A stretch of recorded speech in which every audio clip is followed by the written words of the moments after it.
जिल्हा परिषद आणि पंचायत समिती निवडणुकीच्या प्रचारासाठी सिंधुदुर्ग जिल्ह्यामधल्या कणकवलीमध्ये महायुतीच्या जाहीर सभा होणार आहे। मुख्यमंत्री देवेंद्र फडणवीसांच्या चिपळूण, पेण, कणकवलीमध्ये आज प्रचार सभा होतील।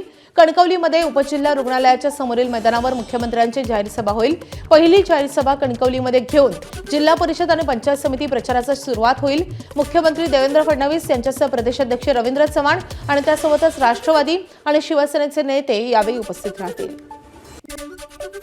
उपमुख्यमंत्री एकनाथ शिंदे आज परभणी, लातूर आणि सोलापूर जिल्ह्याच्या दौऱ्यावर आहेत। महानगरपालिका निवडणुका संपताच जिल्हा परिषद निवडणुकांच्या पार्श्वभूमीवर शिंदेंनी राज्यभर दौरे सुरू केलेत। पालिका निवडणुकांमध्ये ठाणे, कल्याण, डोंबिवली, अंबरनाथ आणि मुंबई वगळता शिंदेंच्या शिवसेनेला अपेक्षित यश मिळालं नाही। जिल्हा परिषदेमध्ये पक्षाची कामगिरी मजबूत करण्यासाठी साताऱ्यामध्ये प्रचाराचा नारळ फोडल्यानंतर आज शिंदेंची परभणीमध्ये सभा होतीये। यानंतर लातूरच्या उदगीरमध्ये आणि सोलापूरच्या वळसंगमध्ये शिंदेंच्या सभा होतील। जिल्हा परिषद आणि पंचायत समिती निवडणुकीच्या प्रचाराचा धडाका आजपासून सुरू होतोय। उपमुख्यमंत्री अजित पवारांच्या प्रचाराचा धडाका पाहायला मिळतोय।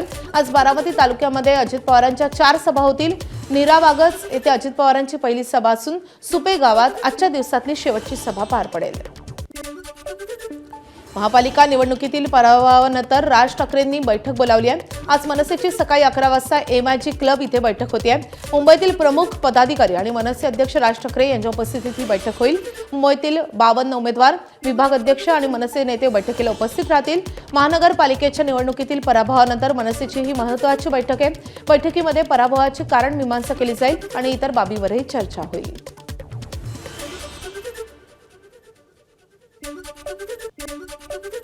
मुंबई महापालिकेतील पराभूत उमेदवारांची मुंबईत काँग्रेसच्या कार्यालयात महत्त्वाची बैठक पार पडली आहे। पराभवाची कारणं, स्थानिक पातळीवर नेमकं काय घडलं याचा आढावा वर्षा गायकवाड आणि अमीन पटेल यांनी घेतलेला आहे।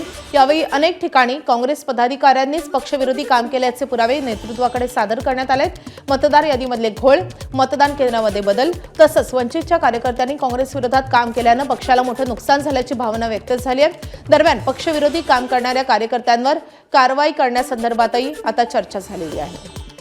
माढ्याचे शरद पवारांच्या राष्ट्रवादीचे खासदार धैर्यशील मोहिते पाटील आणि आमदार अभिजित पाटील हे देवेंद्र फडणवीसांना मॅनेज झालेत असा गंभीर आरोप त्यांच्याच पक्षाचे ज्येष्ठ नेते संजय पाटील घाटणेकर यांनी केलाय।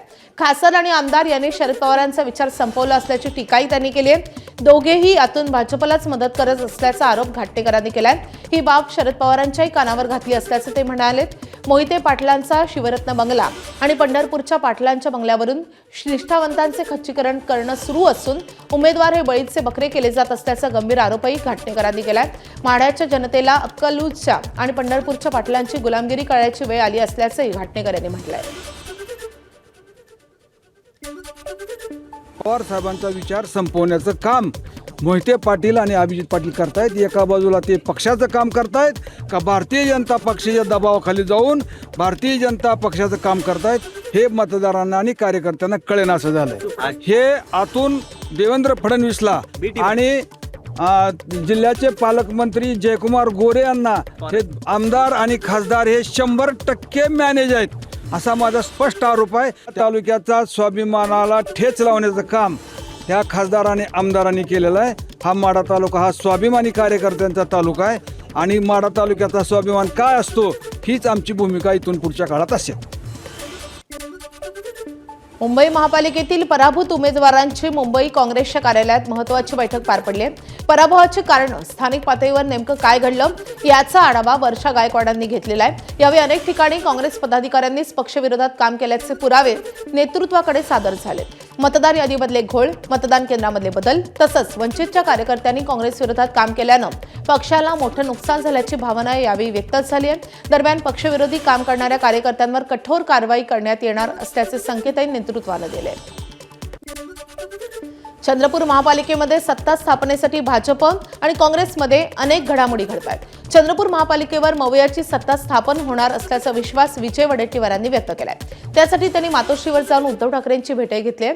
महापौरपद हे अडीच वर्षांसाठी हवं अशी इच्छा उद्धव ठाकरेंनी व्यक्त केली आहे। तसंच स्टँडिंग कमिटीचं पद देखील 2.5 वर्षासाठी हवं असल्यावर चर्चा झाल्याची माहिती बैठकीनंतर विजय वडेट्टीवारांनी दिली आहे। चंद्रपूरमधल्या राजकीय घडामोडींवर उद्धव ठाकरे आणि विजय वडेट्टीवार यांच्यात अर्धा तास चर्चा झाली आहे। उद्धव ठाकरे सत्ता स्थापनेसाठी सकारात्मक असल्याचं यावेळी वडेट्टीवार म्हणाले। महापौरपद हे अडीच वर्षासाठी जर होत असेल तर ती तशी तयारी केली पाहिजेत असं त्यांचा प्रस्ताव होता आणि स्टँडिंग कमिटीसुद्धा अडीच वर्षासाठी. आमची चर्चा सकारात्मक झाली. आत्ता मी प्रदेशाध्यक्षांबरोबर चर्चा करून त्यांच्या कानावर ही झालेली चर्चा सांगणार आहे आणि मला नाही वाटत की कुठेही काही अडचण येईल. इथेही आम्ही एकत्र आलो तर अधिक मजबूतीनं तिकडे काम करता येईल. आता विजयराव वडेट्टीवार आहेत, चर्चा झाली, काही निर्णय झालेले आहेत. ते तिकडले नेते आहेत, काँग्रेस पक्षाचे मोठे नेते आहेत, ते बोलतील असं ठरलेलं आहे. पण उद्धव बाळासाहेब ठाकरे पक्ष पाठिंबा देईल काँग्रेस. माझं असं म्हणणं आहे की विजयरावांना येऊ द्या आणि काही अडचण नाही आहे, सगळं सुरळीत आहे. महापौर काँग्रेसचाच पाहू ना, होणार. एकनाथ शिंदे विरुद्ध गणेश नाईक हा संघर्ष आता आणखी टोकाला गेलाय. हा वाद आता वैयक्तिक पातळीवर उतरलाय. उपमुख्यमंत्री एकनाथ शिंदेंसंदर्भात वारंवार वक्तव्य करणाऱ्या मंत्री गणेश नाईकांची तक्रार आता रवींद्र चव्हाणांकडे करण्यात आली आहे. शिवसेनेचे खासदार नरेश म्हस्केंनी रवींद्र चव्हाणांना एक पत्र लिहिलंय. शिवसेनेचं नामनिशाण मिटवण्याची धमकी देणाऱ्या गणेश नाईकांना आता नरेश म्हस्केंनी चॅलेंज केलंय. भाजपनं शिवसेनेचं नामनिशाण मिटवण्याची परवानगी द्यावी, आम्ही बघून घेऊ अशी मागणी नरेश म्हस्केंनी केली आहे. दरम्यान बेताल वक्तव्य करणाऱ्या गणेश नाईकांना आवरा अशी मागणी त्यांनी केली आहे.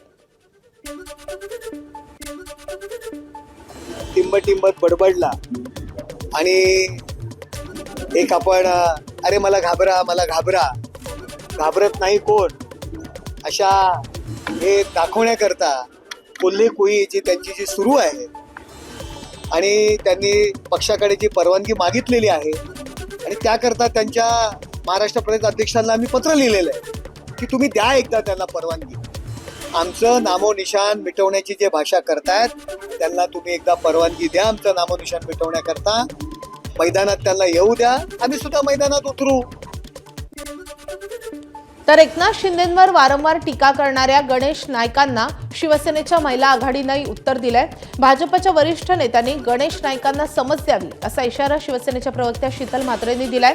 तर गणेश नाईकांपासून महिला लांब का पळतात असा सवालही त्यांनी उपस्थित केलाय. गणेश नाईकांवर या शब्दात त्यांनी वैयक्तिक पातळीवर जाऊन टीका केली आहे. खरं तर त्यांना समज देणं खरोखर गरजेचं आहे आणि जर नाही देऊ शकले तर शिवसेना आमच्या पद्धतीने आम्ही त्यांना नक्की समजतो. हे बघा, गणेश नाईकांबद्दल कोणी सहन करत नाही. आम्ही तेच सांगितलेलं आहे की जर याच्या पुढे यांनी एकही वाक्य शिंदे साहेबांच्या विरोधात बोलले किंवा त्यांच्यावर थुंकण्याचा प्रयत्न केला तर तुम्ही लक्षात घ्या, सूर्यावर जर तुम्ही थुंकलात ना तर थुंकी स्वतःच्या तोंडावर उडते. हे लक्षात ठेवा. गणेश नाईक, आपण कोण आहात आणि आपल्यावर कुठल्या केसेस आहेत हे जरा बाहेर येऊ दे. आणि गणेश नाईक, तुम्ही आल्यानंतर महिला तुमच्याकडून पळून जातात, तुमच्यापासून लांब जातात, त्याचं कारण काय हेही एकदा सांगा. कारण तुम्ही आहात ना आमच्या मित्र पक्षात आहेत म्हणून आम्ही जास्त बोलत नाहीत. पण जर शिंदे साहेबांबद्दल तुम्ही काही बोललात ना तर ही महिला आघाडी तुम्हाला धडा शिकवल्याशिवाय राहणार नाही, लक्षात ठेवा. नवी मुंबईमध्ये वनमंत्री गणेश नाईक आणि एकनाथ शिंदे यांच्यातला वाद विकोपाला गेलाय. आता आरोप प्रत्यारोप पातळीत सोडून होऊ लागलेत. एकनाथ शिंदेंचं नामनिशाण मिटवून टाकू असं वक्तव्य करणाऱ्या गणेश नाईकांना शिवसेनेचे उपनेते विजय चौगुलेंनी प्रत्युत्तर दिलंय. नाईकांनी आधी आपल्या बेकायदेशीर अपत्याला आपलं स्वतःचं नाव द्यावं अशी मागणी विजय चौगुलेंनी केली आहे. त्यावर विजय चौगुलेंनी त्यांच्या तिसऱ्या अपत्याची चौकशी करावी असा टोलाही लगावलाय. एकनाथ शिंदे साहेब शाखा प्रमुखाचे मुख्यमंत्री झाले. हे कुठून कुठे राहिले नामनिशान संपायचं. अरे पहिलं आमचं नामनिशान संपायचं द्या ना. आम्ही आयुर्वेदिक बसलोय ना, तुम्ही आमचं नाही नामनिशान संपवू शकत, यांचं काय नामनिशान संपवणार आहे. म्हणून आम्हाला आमचं म्हणणं आहे की तुम्ही तर त्यांना सरळ भाषेत या भाषेत बोललाय. एकनाथ शिंदे साहेबांचं नामनिशान संपवण्यापेक्षा पहिला त्या सूर्याला नाव द्या, त्याचं तर नामनिशान तरी जिवंत ठेवा. तर तुम्ही जो जिवंत ठेवलेला नामनिशाण आहे ना त्याला नाव देऊन त्याला तरी जिवंत ठेवा, हीच आमची मागणी आहे. ही कालची जी मुलाखत ते शिवसेनेच्या उपनेत्यांनी केली ते फार निंदनीय आहे. राजकारणामध्ये एवढा खालची पर्सनल लेवलला कोण जात नाही. आमचा एकच सवाल आहे की मीनाताई विजय चौगुले कोण आहे, तिच्या नावाने त्यांनी युरो स्कूलचा प्लॉट काढलाय, हे जनतेला माहीत पाहिजे. आणि त्यांची मुलं किती काय किती आहे ते त्यांनाच माहिती. आमच्याकडे जी प्राथमिक माहिती आली आहे की त्यांच्या एका मुलाला त्यांनी दत्तक घेतलेलं असं दाखवत आहेत. आमचं मागणी आहे त्यांच्याकडे की त्यांनी त्यांची DNA करावी आणि सांगावं की ह्याला मी दत्तक घेतलंय, हा माझा मुलगा नाहीये म्हणून.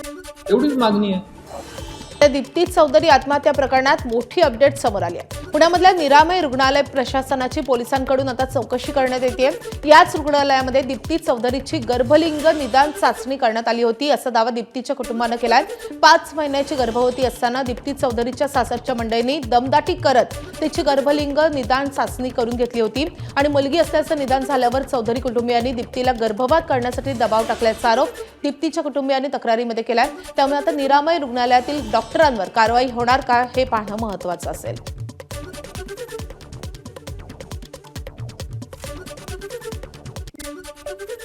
राज्यातल्या पोलीस खात्यात आता नवं तंत्रज्ञान वापरण्यात येणारे गंभीर गुन्ह्यांच्या तपासासाठी मायक्रोसॉफ्टच्या महाक्राईम OS हे तंत्रज्ञान वापरण्यात येईल. कृत्रिम बुद्धिमत्तेवर आधारित मायक्रोसॉफ्टचा खास प्लॅटफॉर्म आता पोलिसांना मदत करेल. CDR बोलवण्यापासून त्याचं अचूक अॅनालिसिस पर्यंत CCTVच्या फेस रिकग्निशन पासून आवश्यक पत्र लिहिण्यापर्यंत मायक्रोसॉफ्टचे हे नवं तंत्रज्ञान कामी येईल. नागपूर ग्रामीणमध्ये तब्बल 300 प्रकरणातील झालेल्या यशस्वी प्रयोगानंतर लवकरच राज्यात सर्व पोलीस ठाण्यामध्ये या तंत्रज्ञानाची अंमलबजावणी करण्यात येईल. मागच्या वर्षी महाराष्ट्र सरकार, राज्य सरकार आणि मायक्रोसॉफ्टमध्ये एक MOU झालेला होता. MOUमध्ये इम्प्लिमेंटिंग एजन्सी जे आहे ते मार्वल होता. मार्वल आणि मायक्रोसॉफ्ट एक कोलॅबोरेशन करून एक प्लॅटफॉर्म तयार केलेला आहे ज्याचं नाम महाक्राईम OS आहे. महाक्राईम OSचे मेन जे फीचर्स आहेत, कॉम्प्लेक्स क्राईम जे असतात, उदाहरणतः नार्कोटिक्स किंवा इकॉनॉमिक ऑफेन्सेस किंवा क्राईम्स अगेन्स्ट विमेन आणि कॉम्प्लेक्स इकॉनॉमिक ऑफेन्सेस जे आहेत, त्यामध्ये हे जे प्लॅटफॉर्म आहेत ते FIR इंजेस्ट करू शकतात आणि इन्व्हेस्टिगेटिंग ऑफिसरसाठी एक डिटेल्ड इन्व्हेस्टिगेशन प्लॅन जे आहे ते क्रिएट करतात. तरुणाईच्या गळ्यातील ताईत असलेला गायक अरिजित सिंगनं एक अत्यंत धक्कादायक आणि चाहत्यांना भावुक करणारा निर्णय घेतलाय. अरिजितनं यापुढे चित्रपटांसाठी गाणं न गाण्याचा निर्णय घेतलाय. सोशल मीडियावर पोस्ट करत अरिजितनं ही घोषणा केली आहे. अरिजित सिंगनं केवळ हिंदीच नाही तर बंगाली, मराठी, तमिळ आणि इतर अनेक भाषात 300हून अधिक चित्रपटांसाठी गाणी गायली आहेत. चित्रपटातून निवृत्ती घेत असला तरी अरिजित स्वतंत्र संगीत आणि लाईव्ह कॉन्सर्टच्या माध्यमातून चाहत्यांशी जोडला राहण्याची शक्यता आहे. नाशिक जिल्ह्यातही पुन्हा एकदा निसर्गाचा लहरीपणा पाहायला मिळालाय. निफाड, नांदगाव, येवल्यासह ग्रामीण भागातील अनेक गावांमध्ये अवकाळी पावसानं हजेरी लावली आहे. या अवकाळी पावसामुळे निफाडमधील द्राक्ष बागायतदार धास्तावले असून रबी हंगामातील कांदा आणि गहू पिकालाही या पावसाचा फटका बसण्याची शक्यता आहे. ऐन काढणीच्या हंगामात पाऊस आल्यामुळे बळीराजा पुन्हा एकदा संकटात सापडलाय. उघड्यावर असलेला शेतमाल झाकण्यासाठी शेतकऱ्यांची मोठी तारांबळ उडाली होती. धुळ्याच्या शिरपूर तालुक्यातील भाटपुरा परिसरातही जोरदार गारपीट झाली आहे. तसंच सिंदखेडा तालुक्यामधल्या नरडाणा परिसरात अवकाळी पावसानं चांगलंच झोडपलंय. जवळपास अर्धा तास झालेल्या अवकाळी पावसामुळे शेती पिकाचं मोठ्या प्रमाणात नुकसान झालंय अशी भीती व्यक्त होते. अवकाळी पावसामुळे गहू, मका, ज्वारी, बाजरी, हरभरा, कांदा आदी पिकांचं मोठं नुकसान होण्याची शक्यता आहे. ABP माझा, उघडा डोळे बघा नीट.